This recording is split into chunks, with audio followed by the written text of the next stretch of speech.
Modern self-improvement is lost, but we don't need it. Because there's a 700-year-old ideal that helped people achieve amazing things. They sculpted their body, they sharpened their mind, and they created beautiful art. These were the Renaissance men. The problem with self-improvement was that it began with good intentions, but then it devolved. It became shallow, vain, maybe even cultish. And suddenly everything was about money or dating or just cramming work into your life. Where was the art? Where was the culture? Where was the depth? And yeah, people criticized this whole hustle mentality, but the pendulum swung too far the other way and many just quit self-improvement altogether. And that's just as bad. That's not the solution. The modern man is out of shape, unable to think for himself, eternally consuming and completely lost of meaningful pursuits in life. Many of the problems which self-improvement set out to fix are real, and they're awful. The thing is, we need a different method to replace it. We need a sensible middle ground, a timeless principle that has already, for hundreds of years, proven to work and to produce greatness. This is the Renaissance man. Not woman, but not man either, really, because this is an ideal. It's open to everyone, man or woman. It's the idea of the polymath, the one of many skills, the one full of curiosity and imagination and excellence in all areas. This is the ideal that produced Da Vinci, or Theodore Roosevelt, or Benjamin Franklin, and countless more. Countless of these legends across history. This is what made them. So coming up, we'll look at where the Renaissance man ideal actually came from, how it evolved over time, which is really interesting, by the way, and some systems that you and I can use to actually become one. We'll look at how to become fitter and stronger, how to sharpen our minds, and how to produce things that we're proud of. So let's get straight to it. First, origins and evolution. The Renaissance may seem far away to us, but the idea of the Renaissance man, that wasn't a new idea, even back then. It has a long history that stretches way back, before Christ walked the earth. And the Renaissance itself was a revival of Greek and Roman philosophies. So to understand what the Renaissance man is and how it came about, we have to rewind to these ancient ideas which set the scene. First, we see influence from traits like kalokagathia, arete, and virtus. First, we have the ancient Greek kalokagathia, which is a combination of two words, kalos meaning beautiful, and agathos, which means good or virtuous. And to the Greeks, this was a model of chivalry, normally applied to the aristocrats. It combined external beauty and inner virtue, and together they formed the perfect man, you could say. Arete is another Greek word which describes excellence, and it's applied to someone or something when they shine with their full potential, when they do exactly what they're destined to do or designed to do, and when they do it well. For example, a warrior would demonstrate arete if he was strong, courageous, skilled, and loyal. But just as equally, a bowl of chicken soup could possess arete if it was warm and hearty and filling. It's a bit overdramatic, fine, but it could be applied to pretty much anything. And on the Roman side, we have virtus. Vir means man in Latin, and this is actually where we get our English word for virtue from. But our conception of virtue did not match what the early Romans read it as. To them, virtus was literally manliness. That's what it meant. This was a masculine ideal, and it was strongly connected to battle and warfighting. It would include things like strength, courage, honor, and loyalty against the empire's enemies. However, as Rome grew its boundaries and became more complex, there were fewer people involved directly in the warfighting.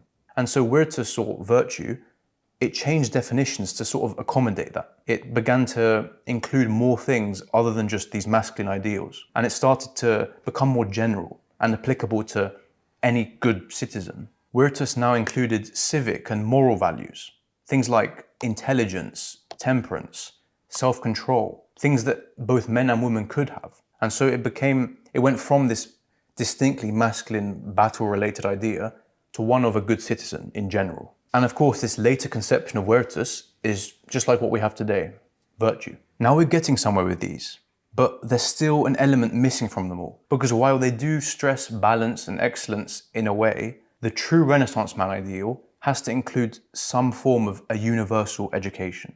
That's what's missing. And that brings us to the virtues of paedia and humanitas. Paedia is a classical Greek ideal which refers to a holistic and balanced education, with the aim of making the ideal citizen. It was often combined with the term enkyklios, which means circular, all-rounded, or just general. And it was used here because this style of education was indeed general and comprehensive. Think of it like a circle wrapping up all of these different subjects and then combining them in this holistic idea of an education. And this is even cooler.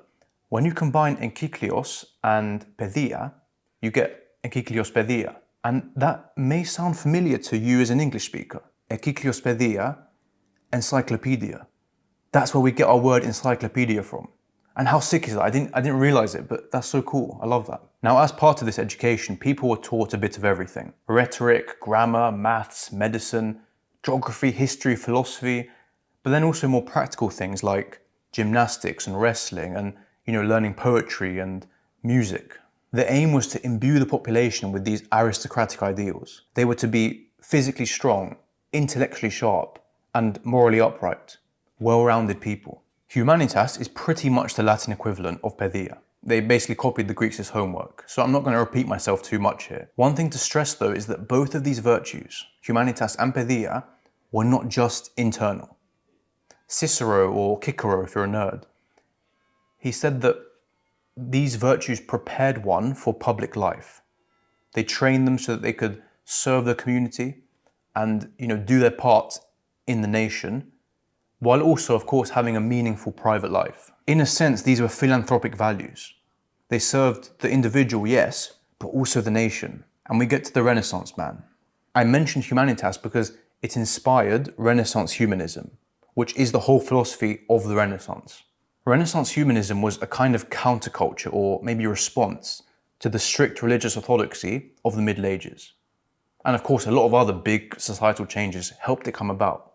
But in general, it promoted inquiry, criticism, and the flourishing of these new philosophies and new ways of thinking. It celebrated a wide education and the synergy of multiple different subjects, because it was believed that truth is not found within any one of them, but in their unity, when you see them together and in combination. And so we are finally led to the idea of the Renaissance man.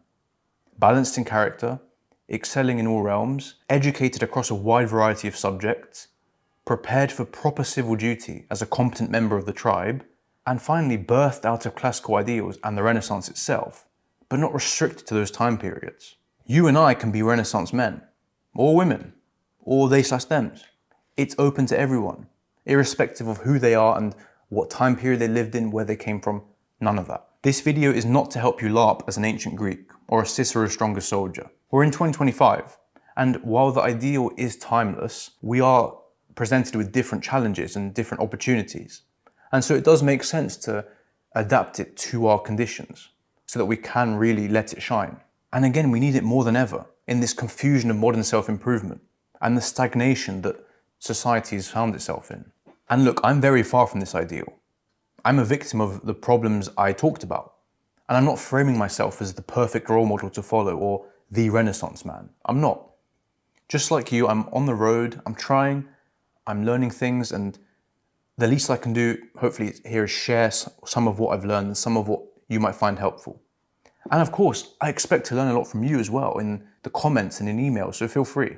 Part of being a Renaissance man is curiosity, a thirst for new skills, and the desire to constantly learn something new. And that's why I'm glad to say that Skillshare is sponsoring this video. And I mean, what better platform is there for this video? Skillshare is the largest online hub for this kind of learning. It's packed with thousands of classes across all kinds of subjects, from photography to design to productivity. Everything is taught by experts, so you have decades of experience condensed into a clear learning path for you. Many of Skillshare's film and editing classes helped me out in the early days of YouTube when I was still clueless, but now I'm always finding new ways to help me improve my writing. Recently, I did a class called Studying the Humanities 101, Ways of Reading and Writing, and that's by our guy Robin Walden, who you probably watch here on YouTube. And it was super interesting to pick up these new study methods, and I especially found the part on essay writing very inspiring. It was great fun to learn about them and their origin, and so I recommend it. To browse the full catalogue and start learning for yourself, click the link in the description or scan the QR code on screen. And the first 500 people to join with either link will get a whole free month to explore the lessons. So thank you so much to Skillshare, and I do hope you enjoy it. And now we get to the systems. In this age, we have more resources and opportunities than ever. So you could arguably say that being a Renaissance man is easy. There's so much out there. There's gyms, libraries, the internet. We have all of it.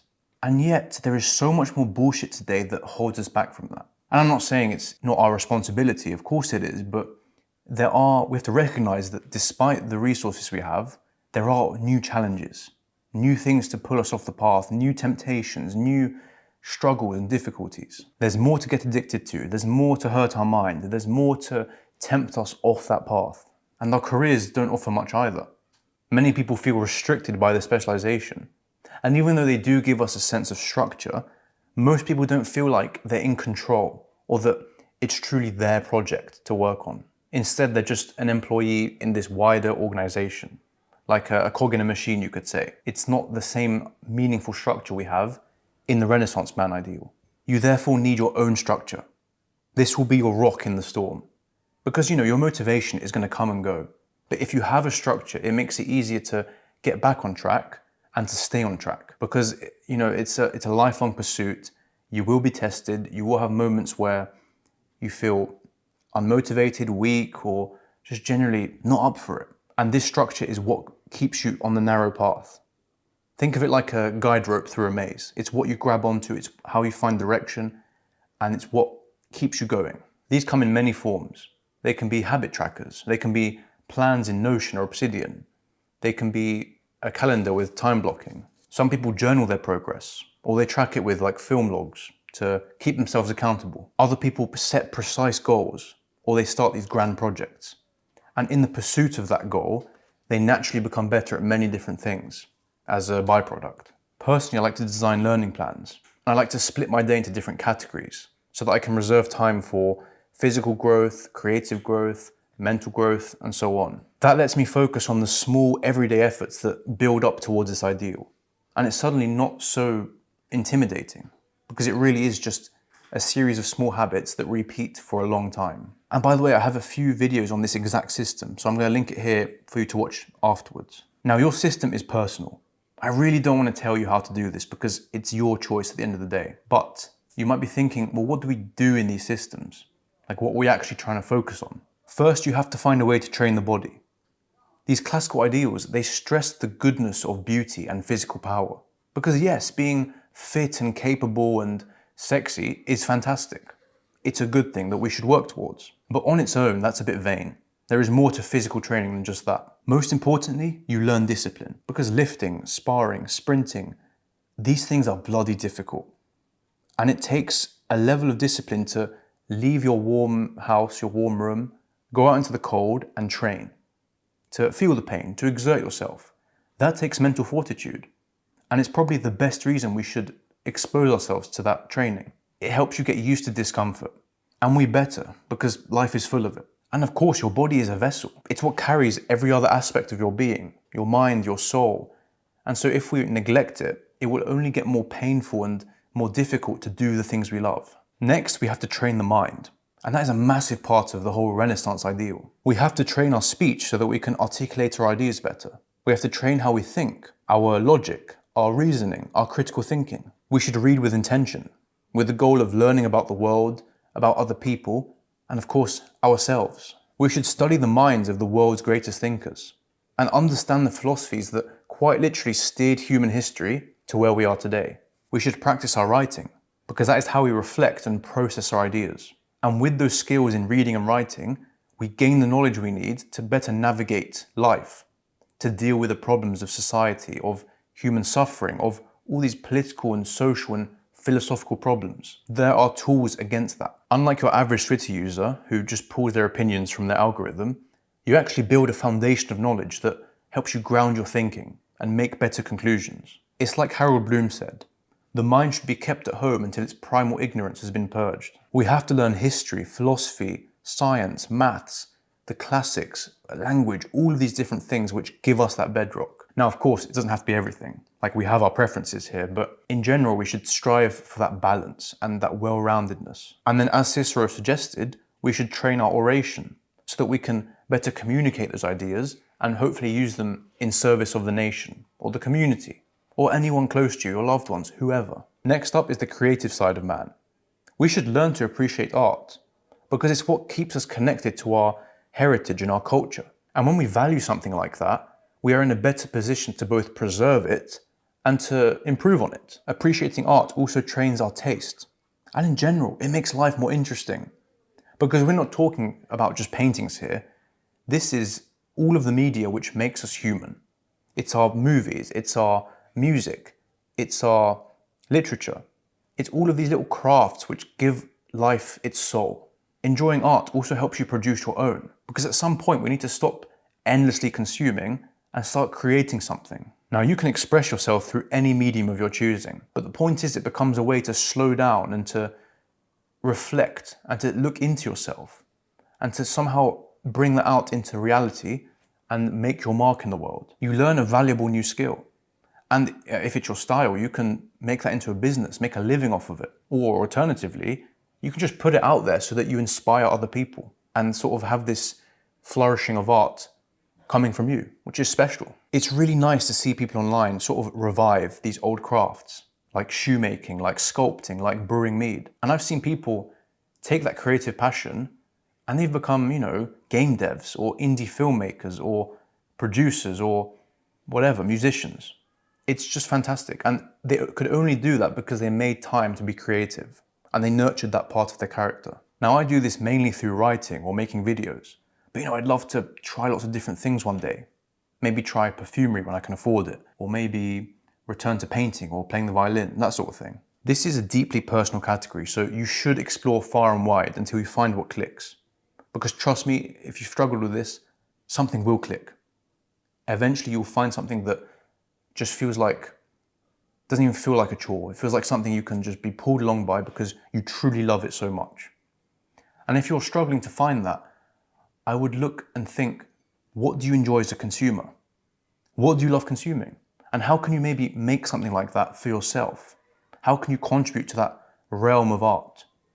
It's a good place to start. Finally, we must find ways to look outwards, because one of the big vices of self-improvement, which I've fallen prey to, is that it becomes selfish. It's all about me, me, me. What can I do to improve myself? And I noticed that I was guilty of that, and I really didn't like it. We therefore need a way to avoid getting our head stuck up our arse and actually helping other people and the world. Think about what you have.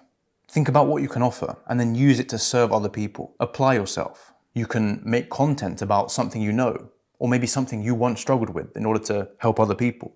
You can contribute locally through some business or civic duty. You can serve your neighborhood, your friends, your family, your loved ones, your children, your parents, anyone but you. And in doing so, we turn our gaze outwards and we focus on something beyond the self. This is all good and inspiring, but it's not always going to feel like that. Greatness isn't accessible. The Renaissance man ideal isn't egalitarian. It's not something we can just put on and become. It's not going to be easy to reach. It's a lifelong mission that will constantly be tested by distractions, by temptations, by failures. Rather than pretend those problems don't exist, we should see them coming. And we should fortify ourselves against them so that when we do meet them, we're prepared and we can keep going despite that. First is the principle of progressive overload. And my gym bros out there know what this is already. If you just overhaul your entire life overnight, that's a recipe for failure. Because there's too many changes too quickly and it's uncomfortable, it's difficult. And you're probably just going to regress into your old ways, the old comfortable ways. Instead, you should gradually change how you live. Just start slow, ease yourself in, get used to it, see how it feels. And over time, you'll find yourself slowly but surely getting stronger, getting smarter, getting more disciplined. And with those new skills, you can just then add more. And it's small at first, but over the days and the weeks and the months, the years, you change. And you are capable of much, much more.